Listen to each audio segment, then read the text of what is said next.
Today's session is about cybersecurity awareness. So some training on what's out there. And Thomas just asked if we are recording this. We are recording this, so we can make the recording available afterwards. So what I want to do today, I mean, there's a lot of detail in here and there's a lot of slides, so we'll be going through it quickly. Is just get your antenna up about this stuff. Is just raise awareness. You don't have to memorize everything that's in here and all the tactics and everything like that. It's just if in U.S. airports, when we used to go there, they used to say, if you see something, say something. That's really what I want to get across. If something doesn't look right, if something looks fishy, if it doesn't, just something isn't sitting right with you about it, then say something about it and tell us, tell your colleagues, and bring it out into the open so that we can figure it out and we can discuss it. So let's dive right into how the sort of the status of cybersecurity right now. Certainly the pandemic has changed things.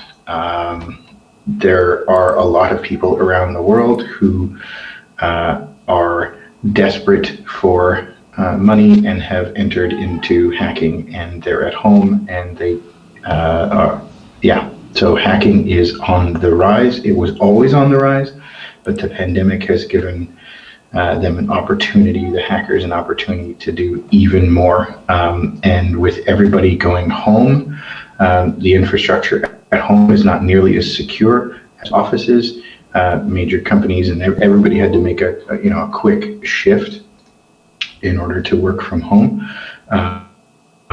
And security has taken a backseat in many of those situations because of operational concerns, right? As you need to be able to work first and worry about security later. And so hacking is on the rise, and it's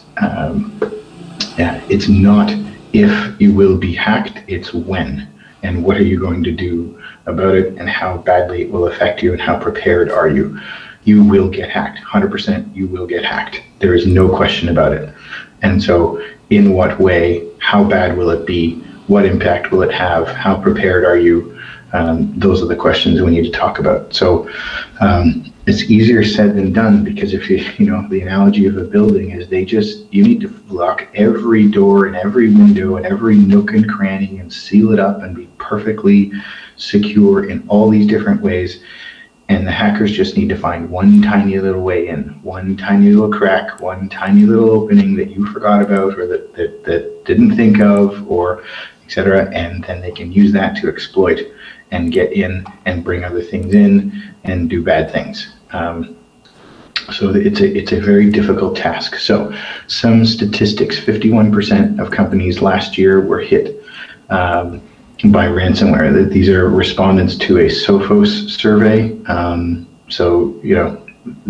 think there were something like 2,000 or 3,000 respondents. So it's not a giant global survey, but there is some useful data here.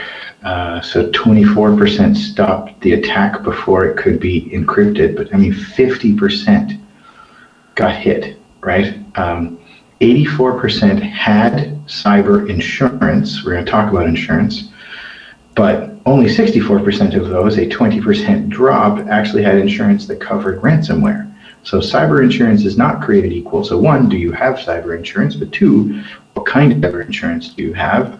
And we don't sell insurance, right? So I'm not here to sell you insurance, but I'm here to tell you that having insurance for this is really good, and it's a really good idea, and you should have cyber insurance for it if you don't already. Globally, $761,000 is the cost of the average breach. Now, for small businesses, that's going to be skewed lower. This is including major corporations as part of that data.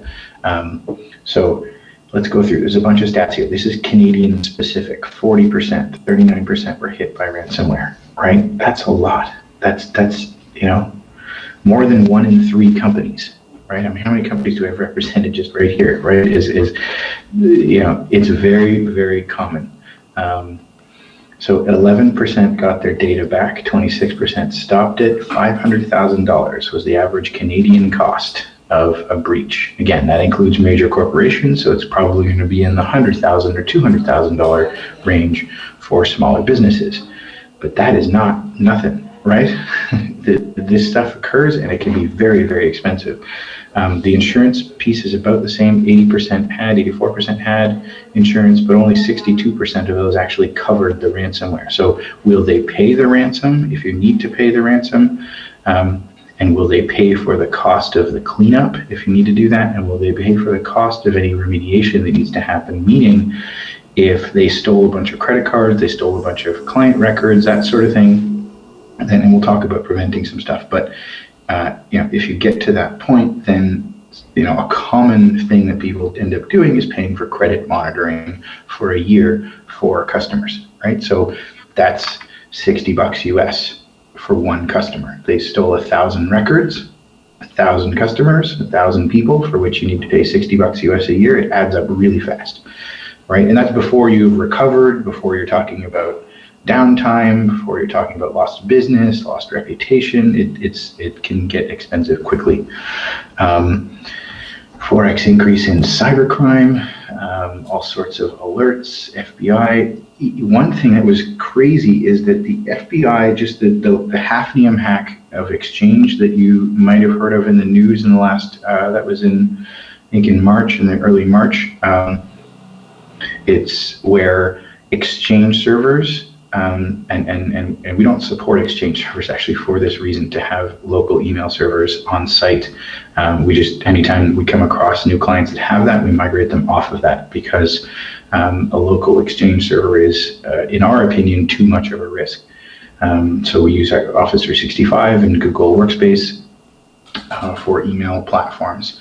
And then the security is in the cloud, and we'll talk about cloud security too. But local Exchange servers that weren't patched, Microsoft did release a patch, but people didn't apply the patch, and then they can get in, they can read emails, but they can see all of the network, they can get as much data as they want, they can plant things. What was the first time this is the FBI went to court and got a warrant in order to hack American companies and fix it themselves. So they were, usually what they do is alerts like this that you see on the screen is, here's this alert number issued on this date. We recommend that you do XYZ, right? Go patch this, go turn this off, go close this port, go, they have recommendations. For the very first time in March of 2021, they got a warrant, and they actually hacked into, like, this is, so white hat hacking, they actually hacked into US companies' servers themselves,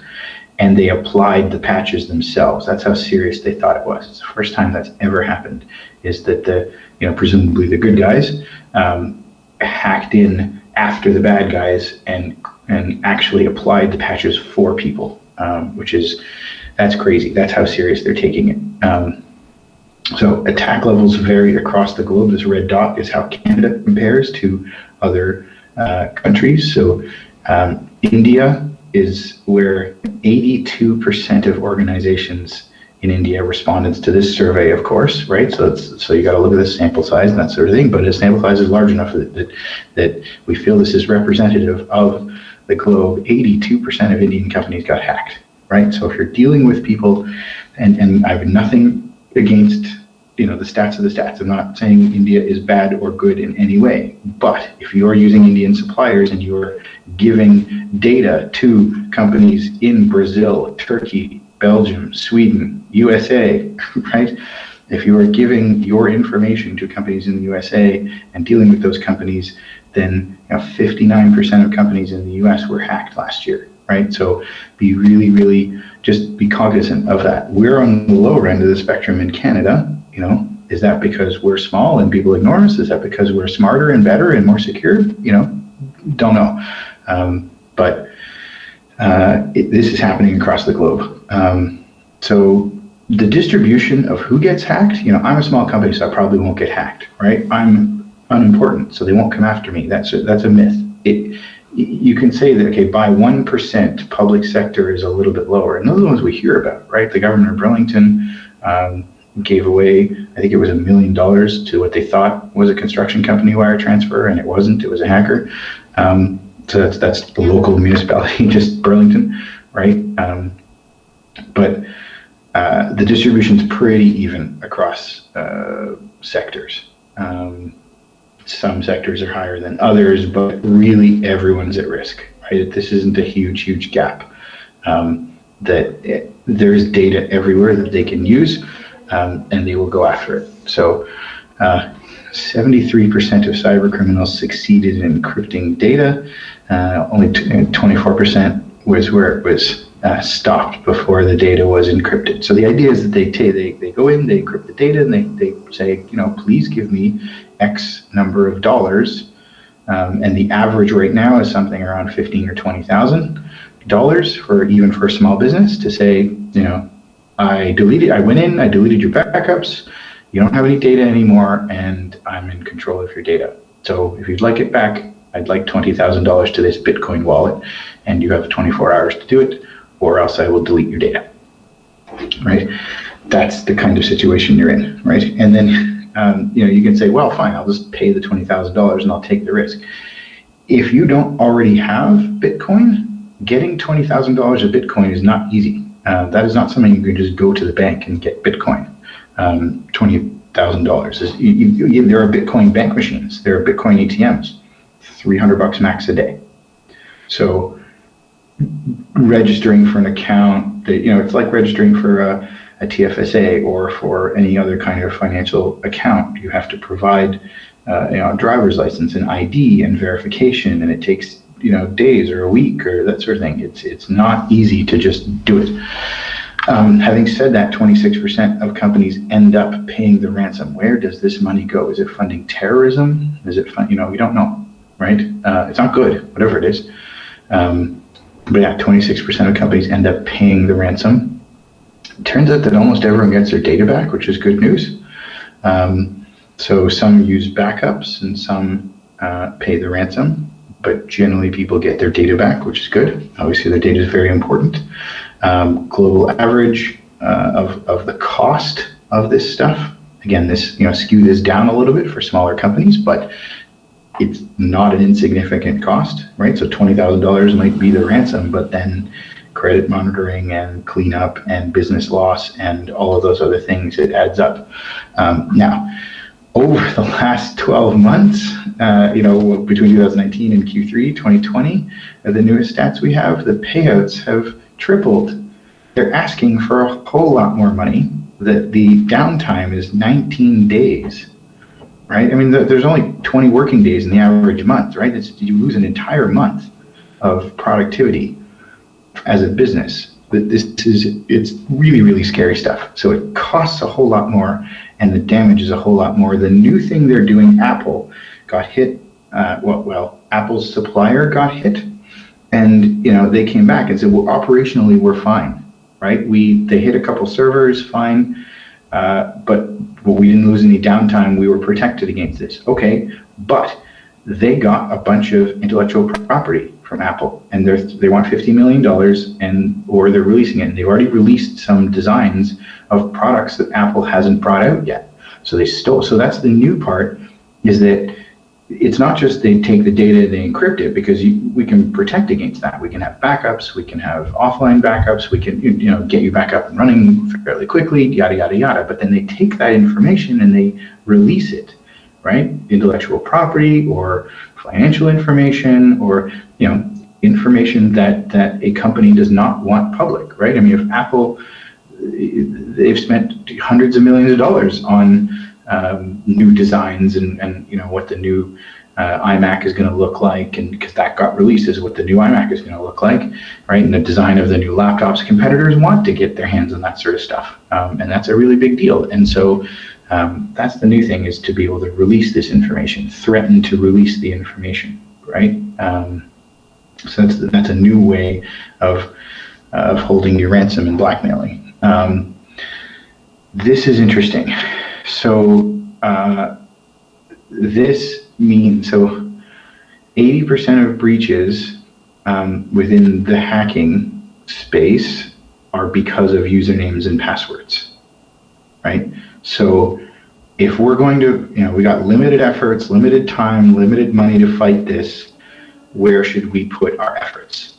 And it is around usernames and passwords and stolen credentials. So it's actually generally, although the Hafnium hack and the Exchange hack is about, well, there was a patch that Microsoft released and they didn't put in the patch, and then before that there was the big one in the UK a couple of years ago that took the health service down in the UK, and that was about these old Windows 7 machines that weren't patched, and it turns out that patching an X-ray machine is kind of difficult, and you don't want to take the X-ray machine down or the CT scanner down to be able to patch this, but Microsoft had released a patch for it a year before and it hadn't been applied, and those make the news. But half of the hacks out there are actually based on usernames and passwords, 45%, and then 80% of those based on breaches are about usernames and passwords. My point, forget the numbers, is that usernames and passwords are a focus.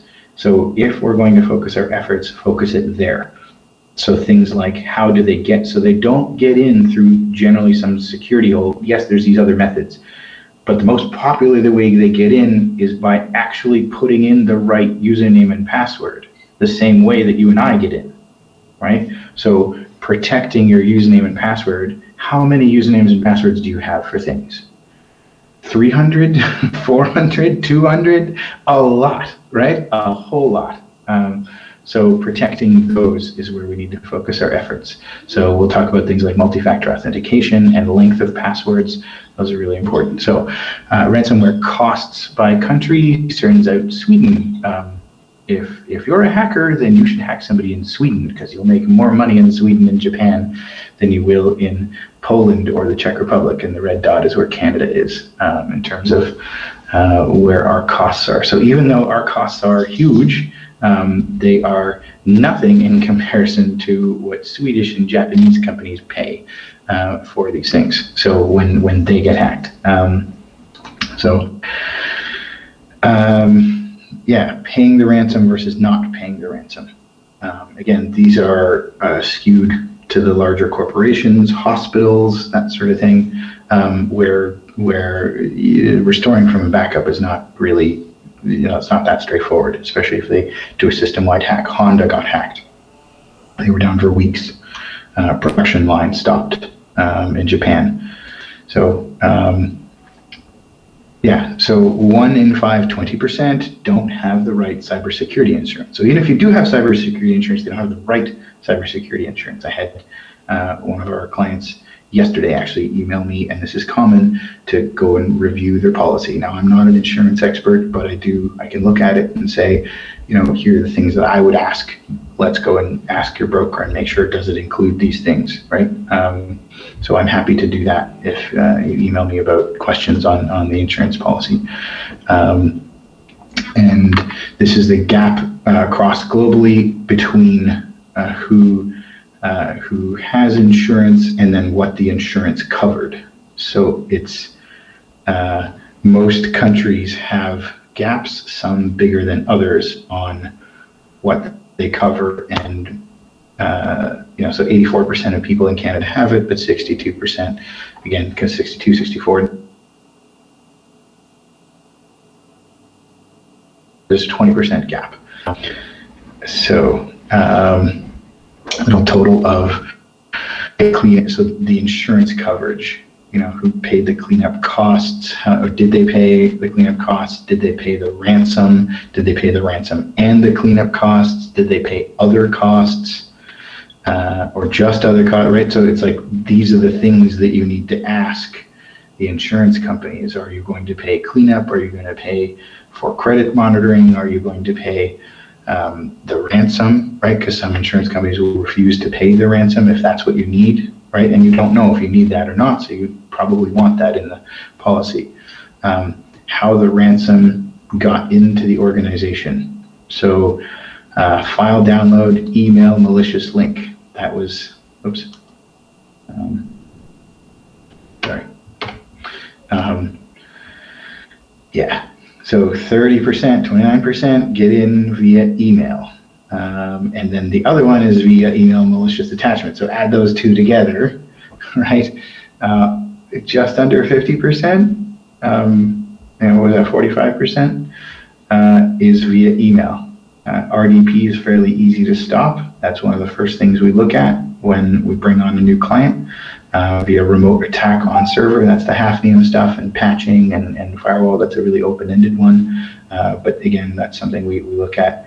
But the email one, 45%, involve humans. That's why we're here today, because you can put in all the tech you want, but if someone walks them in and lets them run stuff on your computer, i.e. clicking an attachment and saying allow or yes, or I will run it because you're busy and you're not paying attention and that kind of stuff, and it's not because you're stupid, it's because they try really hard.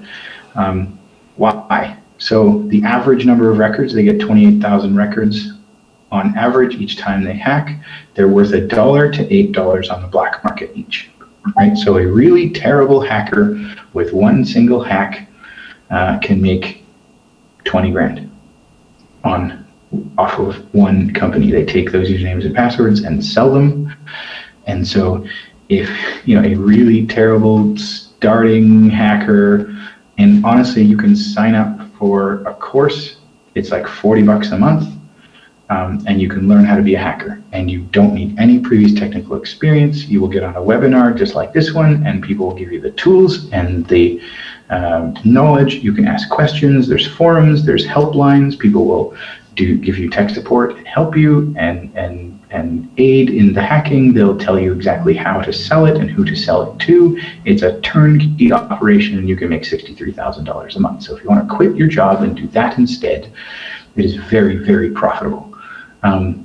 You might end up going to jail, but if you're in, because this stuff, it's generally from non-extradition countries and people who are desperate and that sort of stuff. But this is far bigger now than cigarette trade or the drug trade, or it's 2 or 3 times larger than the drug trade. It's a really big deal. It's organized crime, and you don't have to be very good to make a lot of money on it.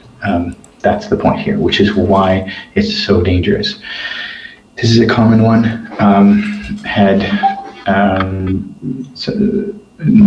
They're a smaller organization, the landscaping company, not one of our clients, but was advertising for, this is recently, advertising for new people, needed staff this spring, was getting resumes, clicked on a doc, Word doc comes up, it's blurry, close the Word doc. Sent it to the office manager saying, I don't know, I couldn't open this, can you open it? Office manager opens it, blurry, close it, didn't think anything of it. $2,000 disappeared out of their bank account that night, just from opening a Word doc. So if you get any kind of security warnings, weird, doesn't look right, they didn't think anything of it. They were getting 20, 30 resumes a day, right? All Word docs, PDFs, all sorts of stuff, totally innocent. That Word doc allowed the hacker to install a program on their computer, and that night the hacker went in. So they called RBC and they said, can you do something for us, right? I actually don't know if they got the money back in the end, but RBC said, well, look, this came from your computer, your IP address with a successful login, right? Because the username and password was saved on the computer, and or they installed a keylogger. I've been to a demo. It was in November, where they showed us some of this stuff, and yeah, I literally have access to the tools where it's through a Word doc, and I can send you a Word doc, and you click on the Word doc, and you have no idea, and now I can read everything you type from now on, and you'll never know. And it is feeding me a text file in real time of everything you're typing through the keyboard. Saved passwords, even if the password is not saved and you type it in, it will feed me everything off that. So it's very scary stuff. So if there's anything sort of weird like that, then put your hand up and say, I don't know, but could you check? Because it can happen so easily, so quickly. We talked about email. These are the companies that get impersonated the most. So if you get an email from Joe Smith or Leslie Babel, doesn't mean as much as if it comes from Google or Microsoft or Dropbox or PayPal, You get an email from Apple saying, thanks for buying the new iPhone, $1,100, here's your receipt. What? I didn't buy that, right? And then you're into the email and you're clicking the link and you're going to the Apple website and you're putting in your iCloud password to try to figure out why there's $1,100 receipt in your email, right? And you haven't even thought of the fact that that might be a hacker trying to get your iCloud password so they can get into your iCloud account so they can get your credit card or maybe buy some stuff or that sort of thing, right? Is you're more likely to believe it. It used to be the Nigerian prince who needs to transfer $2 million, who's going to give you 20% of their assets in order for you to facilitate their services, right? I mean, that's an easy one to spot. They are not like that anymore. It's very sophisticated. The emails look real. They're very hard to catch. So this is the basic type stuff with grammar issues, with spelling mistakes, with they try to scare you. Your account has been suspended. $1,100 was charged to your Visa. That there are scary stuff in there. You must act right now, 72 hours or permanently, right? Suspense your account, right? Because where are these things coming from? English is generally not their first language. That's a stereotype, but those are some of the things you can watch out for. So I can look up on LinkedIn who the owner of the company is, who the CFO is, who the operations manager is, who the sales manager is, right? So email is such, unfortunately, email was designed in the 90s when the internet first came around. The from box is a text box. I can send you an email that says that I'm Joe Biden, right? And it will look like it's coming from Joe Biden. It didn't come from Joe Biden, it came from Leslie, but it can say that it came from Joe Biden. So it's just a text box. So they can look up on LinkedIn who the president of your company is, and your staff will get an email as you, or you will get an email from someone that you think is in your company, right? And it's not. And that email asks for you to go buy gift cards or to transfer money or to change a bank account or those types of things, right? So, here's one, and let's do some audience participation here. Can anyone see, and I'm setting you up here, but what's wrong with this email? Well, the first is the picture. What do you mean, the pink one versus the guy's ugly? I'm just kidding. And link. The pink, yeah, the pink doesn't match. Yeah, that's very good. Invitation@linkedin.com is the wrong spelling as well. Yeah, that's very good. Yeah, linky in, right? So that's exactly correct. So that means that it's not linkedin.com at all. It's completely different. So anything in this email is suspicious. Any link, anything in here is bad. Now, I might actually want to connect with Gray Henderson, right? So the thing is, when you get an email like this, I mean, it's awfully easy for me to say, oh, well, don't click on it, right? Yeah, but what if you actually want to maybe connect and see what it is? My suggestion is to say, don't click on anything in the email.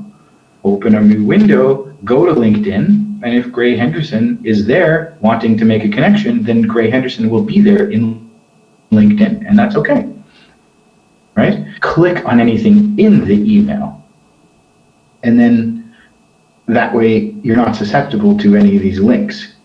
Read the information. Oh, there's a receipt for an iPhone that I bought, but I didn't buy that, right? Scotiabank is sending me an email saying there was a $300 charge. Was this you? Click here to tell us. Don't click in the email.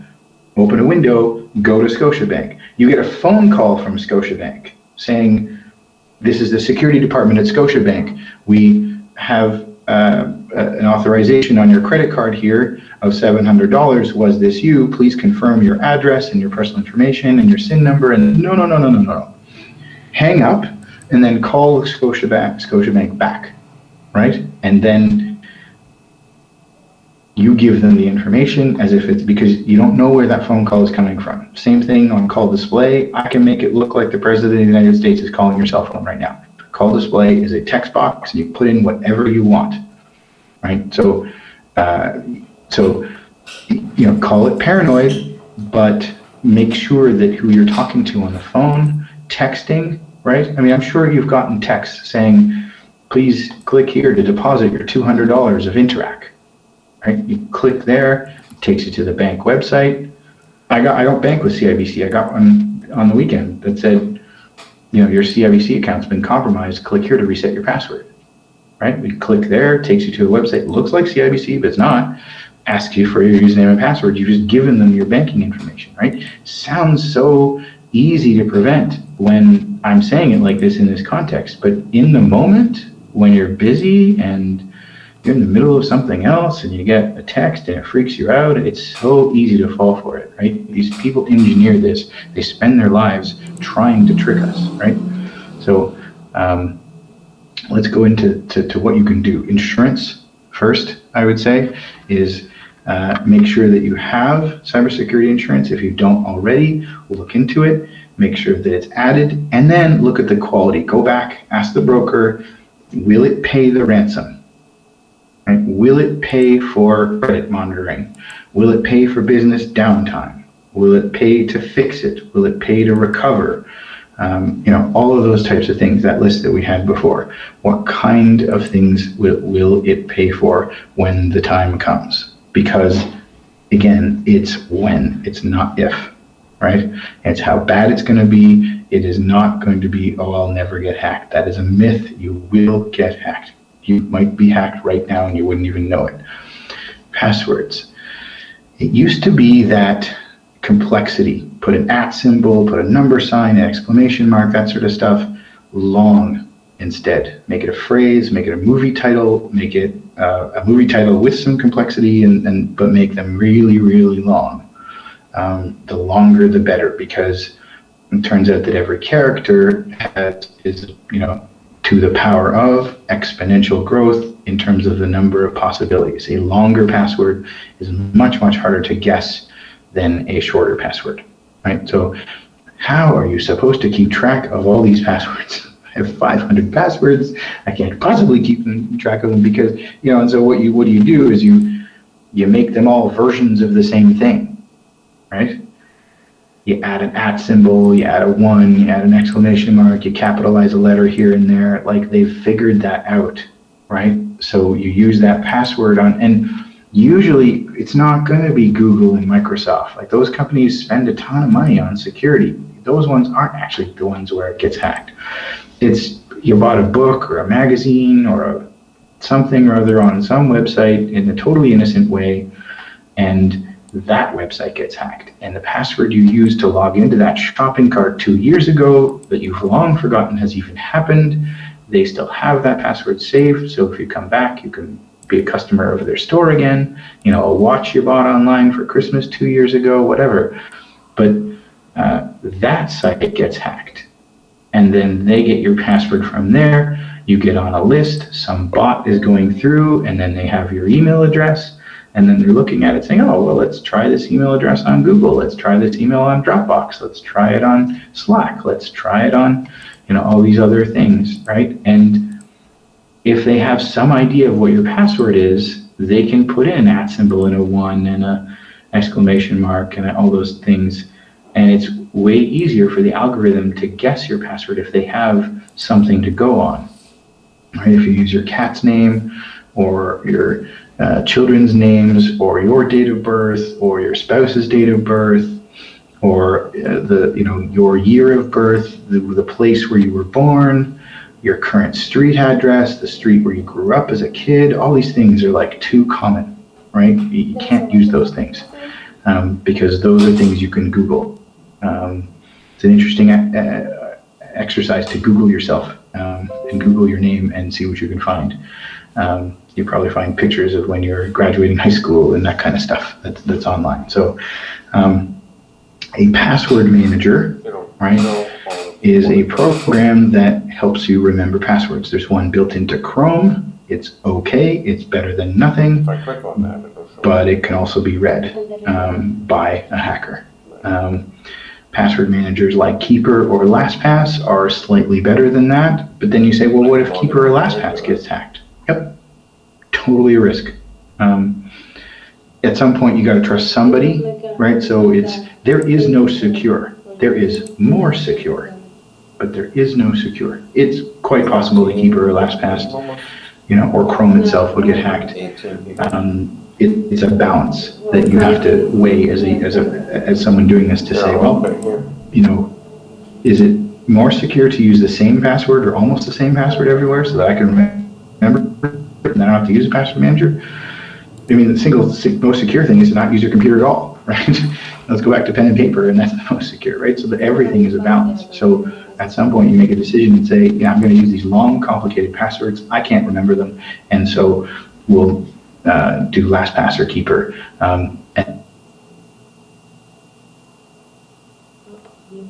And use that as a password. There's less of a risk than if I just had weak passwords everywhere. Two-factor authentication. So this is where you get a text message or you get an authenticator app. So Microsoft has a free one, Google has a free one, there's a bunch of others, Authly as well. So this is where every single account you have online that is worth anything to you, that it would be bad if someone got into my bank account, into my investments, into my, wherever, should have two-factor authentication. So this is where you register your cell phone with them and it sends you a text message, right? Another version of that is these authenticator apps, like I said, and then you put it in the authenticator app and then the app has the 6-digit code. Sometimes if the service is good, then they've linked it to your phone and you can just do an approve on your phone or a fingerprint scan or a face scan on an iPhone. And it can unlock that way, and so that you don't have to type in that code. My point is username and password is not enough. So yes, have a long password and have a complicated password. It's not enough. You also need to do this because your password at some point will get stolen, and then they'll track, like Google is probably the best at this, with Microsoft a close second at the two-factor authentication, meaning it will register your cell phone, it knows home, it knows work, it knows your laptop, and it won't ask you that often on those devices. Still sometimes, but not as often. If you try to log in from somewhere weird, you go to a friend's house, not now, but you go to a friend's house and you try to log in using their computer or your friend's phone or a new phone that you get, it will ask you for two-factor authentication. To go one step further than getting a text, again, more secure, better. One of our clients, so he is fintech, understands security, so financial tech, developer, technical guy, understands the importance of all this. Not that we don't, but this was 2 years ago, year ago, something, a fairly long time before pandemic, so 2 years ago. Somebody walked into a Rogers cell phone and pretended they were him, and they took his cell phone number onto their own SIM card so that they could do two-factor authentication. So it was a targeted hack. Usually not, it's rare, usually not the case, but this happened to one of our clients. Somebody walked into a Rogers cell phone store, gave fake ID that was him. They transferred the cell phone number to a new SIM card. The person stuck that SIM card into their phone and then started hacking their accounts and using two-factor authentication text messages received to get into the accounts and start, and moving money around and checking email and that sort of stuff. Thankfully, we were able to help and catch it, and the damage wasn't so bad, but it's pretty scary that, what do you need to walk into a Rogers store? And it could have happened with Shaw, Freedom, TELUS, Bell, all of them. It's not a Rogers issue. It happened to be with Rogers, yes, but has nothing to do with the fact that it was that company. You can call Amex and register a new credit card. What do you need to do that? Right? You can do that over the phone. You need your social insurance number, probably, maybe your driver's license. You're going to read that out to them, right? If someone has hacked into some systems, they can have your credit card, they can probably get your social, like the CRA was just hacked. All those accounts for the CRA, that has your social insurance number, right? So that means a hacker somewhere has the social insurance number of all those people. You can probably go open a bank account or right, and so you put that together with some other, you find the name and the address and put it together with another information you buy online, and you can start to build a database and say, well, I got the SIN number from over here, I got the credit card number from over there, I got the driver's license from over there, I got the health card from over here, and suddenly they know everything about you. I was doing one of these sessions, and one of the girls, young girl, said that she got a phone call from Amex. She's in her mid-20s, and said that Amex said that she owed $8,000. And she said, what are you talking about? I don't have an Amex. And they said, yes, you do. 4 months ago, you opened a red Amex card, and you made a bunch of purchases on it, and you haven't made any payments. You owe $8,000. And this is going to affect your credit. So we need you to pay. And so if someone had stolen her identity and opened up an Amex card, right, this can affect your ability to get a house, to get a car, to, all this kind of stuff. And so it's real, and it's happening to the people around us every day. So, it's a really big deal. So this next tip, sorry, I spent a lot of time on that one. Next tip, no more emailing documents. So email is not secure. You should just assume that it is not secure. It's like a postcard. Now, if Google servers are talking to Microsoft servers and Apple servers are talking to Google and Microsoft, and those guys do a lot to make them secure, but you can't guarantee it because you don't know what the other server on the other side is. When you send an email that goes out into cyberspace and you no longer control what happens to that, you can think of it as a postcard, not an envelope. It's a postcard. So would you put your driver's license and a mortgage number and your financial information or your SIN number or any of that stuff, would you put that on a postcard and mail it? Right? That's how you should think of email. So no more emailing anything that is that you wouldn't put on a postcard, right? Because everybody along the way can read it. Every server along the way between you and the end user, they can read that email, everything that's in it, right? So don't email usernames and passwords. So what do you do instead? Portal, right?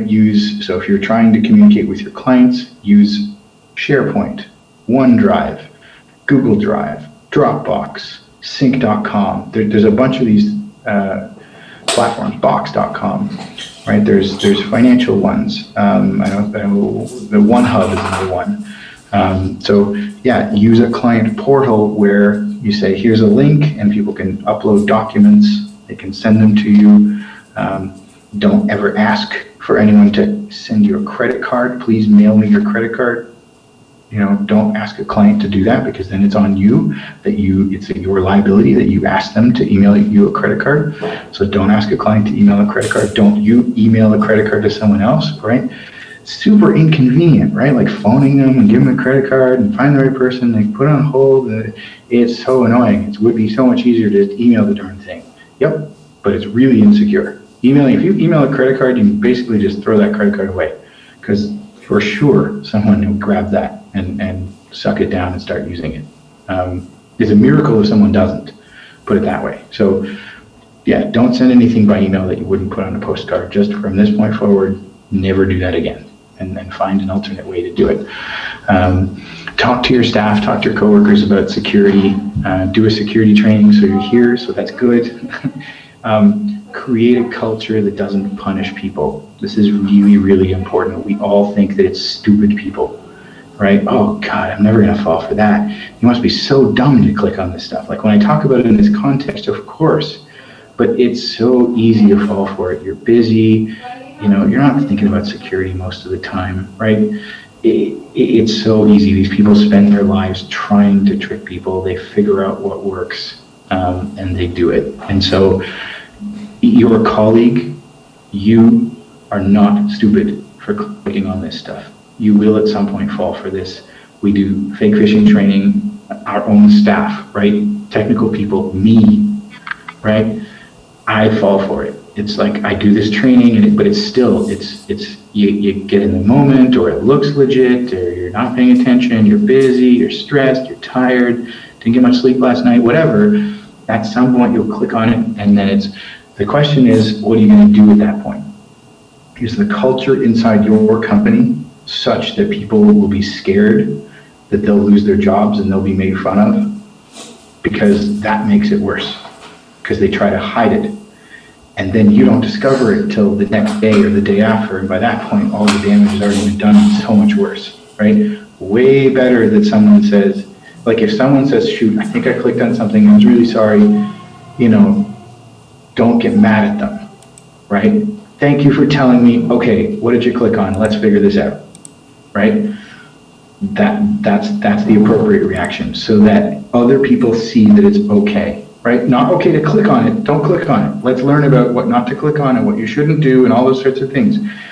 But if you do click on it, you're not stupid for doing so, you're not gonna lose your job for doing so. I mean, look, that's not up to me, don't guarantee that, but it's make a culture that it's okay, that it's not, to talk about this, right? If they hide it, it will make it so much worse and so much more expensive, and the damage to the company will be much, much worse, right? So bring it out in the open as soon as it happens. The other thing is, if you're just worried about it, turn off the computer immediately. Just shut it off, power it off. Whatever is going on, power it off, because that way you can stop whatever it is. You know, it might have spread already, but turn it off. So another tip is to separate your backups and test. So be looking at backups and are they running and that sort of stuff. And so for our clients, we do look at backups, etc. You know, have we tried a test backup? Let's figure out a file and do a test restore. You know, how long will it take you to get back up and running? There are things you can do, like have spares, have hot spares in the cloud. These cost money, right? So the question is, there's always a balance between cost and on security, right? You can spend, you know, as much as you want. There's always more on security. There's a balance on what's a good idea to do, what's the landscape, etc. So you definitely should pay for a firewall. All of our clients do. So there's a monthly subscription for a firewall. So that is really, really important. It's kind of like wearing a seatbelt, right? As nobody drives a car without wearing a seatbelt now. So there are standards. So that's a really important one. Update your software when it asks, right? So we're doing Windows updates and things, but things like Adobe, things like Chrome, right? I actually have a Chrome update waiting for me right now that I haven't clicked on because I've been lazy, and that's bad. Whenever there's a software update, you should do it because that software update is fixing, more than likely it's fixing a security hole.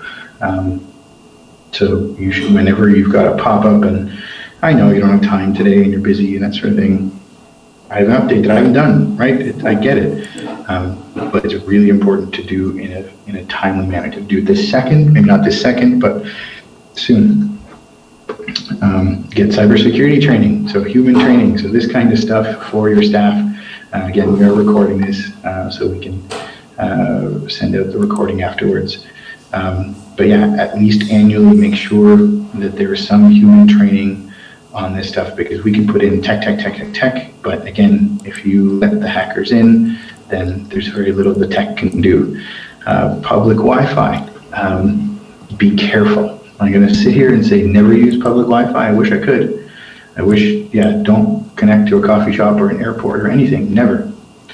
But you probably do need to, when we travel again, you probably do need to connect to the Wi-Fi at the airport or something. But just be careful. If I go to a Starbucks and I sit down and I want to connect to the Wi-Fi there, and there are 3 Starbucks networks, I'm not connecting, because 2 of those are probably fake. Maybe Starbucks is having an issue right now and there are a few access points, they're not acting as one, and that's too suspicious for me if there's three networks that say they're the same. Because we had a client that was at the Bellagio in Vegas, this was years ago, came home on the Sunday night, and by Monday morning their email was hacked.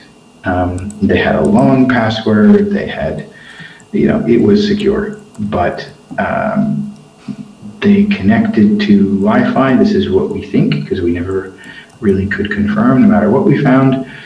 They connected to the Wi-Fi at the Bellagio the day before, then the afternoon before, but they probably weren't connected to the actual Bellagio Wi-Fi. They were connected to a fake one, who then put the traffic through, right? Because if you connect and then you don't get internet, you're going to disconnect from that Wi-Fi, right? So they'll flow through and give you internet, so you won't know. Right, so you connect and you think everything's fine, but they're reading all of the traffic SSL, encrypted, doesn't matter. $40 on Amazon, you can buy a doohickey that does this. Again, this is not hard to do. It's literally $40 where it's a Raspberry Pi that's programmed with some Linux software. It's not hard to do. Comes with instructions, right? Like, so you can put up a Wi-Fi that looks like anything and have people connect to it and read everything they're doing. Keystrokes, passwords for their banking, everything, right? So be thinking about that when you use public Wi-Fi. Well, what am I going to do on the public Wi-Fi? I don't think I would trade stocks or do my banking or that sort of thing, right? Maybe I might change my airline ticket and, if they get my airplane points or something, fine. But maybe I won't save my credit card in the Air Canada account. And I'm not saying anything's wrong with Air Canada or WestJet or any other airline. It's not them. It's that the landscape for security is such that you have to be really, really careful what you do. So company culture, I harped on this a bit, but just talk about security, right? Don't shoot the messenger. Don't be mad at the person that is bringing this up. Hey, I think when we do this, it's not really secure, right? Don't take that as a criticism to your company. Take it as a good suggestion. And maybe you decide that you don't need to do that. That's okay. But make a decision on a conscious decision on how you're doing it and what acceptable level of risk there is in sending that document or not sending it or having a portal or those sorts of things, right? Website, we often forget about our website. Some people just have brochure websites, other people have ordering and logins and that sort of thing, right? So, but if your website gets hacked, that's your reputation, right? So who's maintaining the website? And we're not a marketing company. We can refer you to some, to good people that can do it, but just don't forget about the website and our online presence, right? If your Twitter account gets hacked and they start putting up, content that is not conducive to your brand, all those types of things, right? So make sure that there's patches on your website, that it's not ignored, that you're paying some kind of monthly, quarterly, something in order to make sure that the website is secure and that it's being updated, and who's doing it, et cetera. And social media as an extension to that. So the last section, and I am conscious of the time, we're going to end at 1 o'clock. So what do? You've just got a phone call, you've been hacked, right? So sound the alarm, that's the very first thing. Tell management and have an incident response team. We can talk about making an incident response plan, but think about it beforehand. If you get hacked, it's 1 o'clock, 10 after 1, you receive a phone call saying, okay, we're in the middle of a hack. Who is it in your company that is on that incident response team, and what should they be doing? So stop additional data loss immediately by taking stuff offline. Turn off that computer, turn off that server, go and rip the internet out of the wall if you need to, right? Stop it somehow. Go change the passwords, etc. Shut it down. I realize that's business loss. It will get worse if you don't do it. Shut it down. So alert, notify legal counsel, insurance, get on the phone with whoever it is you need to, your senior management, IT at that point, figure out who you need to talk to and try to contain what's going on. And then that's where you start to make a plan. If you've got an incident response plan that you can pull out, a disaster recovery plan, that sort of thing, then pull that out, right? That plan will include who is the internet service provider, who's the IT provider, what's the phone number for the insurance person, what's the phone number for maybe you have a security specialist, maybe that's us, but all the relevant people to call in that situation. So secure the premises around the area to preserve evidence, right? So often hackers try to, as you want to find out what happened, how bad is the damage, what did they get, right? And so you need to have some information of that, right? So don't go and just delete things on the server because that might help, etc. Make sure you keep log files. So think about, I'm going to need to do an investigation on what happened here. I can't do it right now because I'm in the middle of this emergency, but don't destroy the evidence. think about recording what happened and documenting what time was it, who was there, who was involved, because there'll be an incident report, and that's some of the things we can help with as well. You interview the people involved who discovered the breach, what happened, how did they know what happened, right? And then you dive into, well, how long have they been in there? What do the logs say? And then you start to determine next steps about risks and based on what is known, et cetera. Now, do you need to contact other authorities? So there is a self-assessment questionnaire at the Privacy Commissioner of Canada. It's a website you can Google. I didn't include the link here, unfortunately, but the Privacy Commissioner of Canada has a self-assessment questionnaire. It's about 12 to 15 questions, and essentially it is, what information do you think they got? Did they get personally identifiable information? Can I Google the information they got? So if the information the hackers got is something that can be Googled about the people, then you don't need to let them know. If the information is more personal than that and more personally identifiable than that, then you do need to let them know. First step is to then let the Privacy Commissioner know, and their first step is likely going to be to hire someone to do an investigation. So hire independent company to do an investigation. Minimum cost there is going to be $25,000, $30,000, right?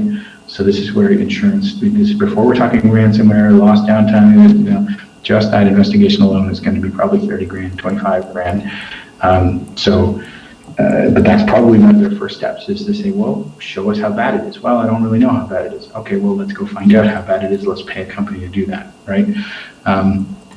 And only after all of that is done can you start thinking about yourself and your business and how do I service my customers and all that sort of stuff. So being prepared, doing all this stuff ahead of time, and the two-factor authentication and the long passwords and all that kind of stuff makes it so that when you get hacked, not if, when, that it's not as bad as it could have been otherwise, right? So this stuff now is about digital fire and what we can do. There's security standards, NIST, CIS. We tend to prefer CIS, but there are security standards that you can align to, right? And you can turn it, because you're gonna have to spend money on this, and you can turn it into something that is a marketing badge, right? A lot of people use green power, right? And they market on their website that they use green power, and customers like that. It's a similar kind of thing where you can say, we are aligned to CIS. And you can advertise that. So customers can trust doing business with you because you've aligned yourself with a particular security standard, right? ISO 9001, we've seen that. It's similar kinds of things in security where you can start to use them so that you can get some return on the money you spend for that sort of stuff. So some stuff about us and what we do. We're pretty big on security. It's baked into things we do. So that's Digital Fire. You guys are mostly clients on this call, so a lot of people are getting this already, but there is definitely more we can do. There are additional security steps, audits, packages, etc., to talk about with security, especially now. So we're right on 1 o'clock. I'll stop it there. We are at the end. If there's any quick questions or something, I'd be happy to answer if somebody does have